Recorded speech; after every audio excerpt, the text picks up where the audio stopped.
دنیا نے بڑے بڑے بادشاہ دیکھے ہیں، چنگیز خان، الیگزینڈر دی گریٹ اور نیپولین۔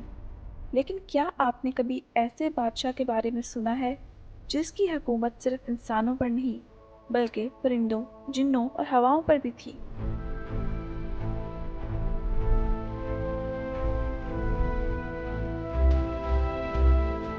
آج ہم کھولیں گے سورۃ النمل کا وہ پنہ جو ہمیں بتاتا ہے کہ کنگڈم آف سلیمان علیہ السلام کی سلطنت کتنی عظیم تھی۔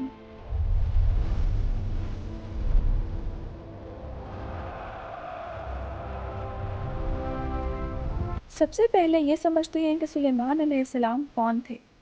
آپ اللہ کے نبی حضرت داؤد علیہ السلام کے بیٹے تھے۔ جب داؤد علیہ السلام کا انتقال ہوا تو سلیمان علیہ السلام کو ان کا وارث بنایا گیا، نہ صرف جائیداد کا بلکہ نبوت اور علم کا بھی۔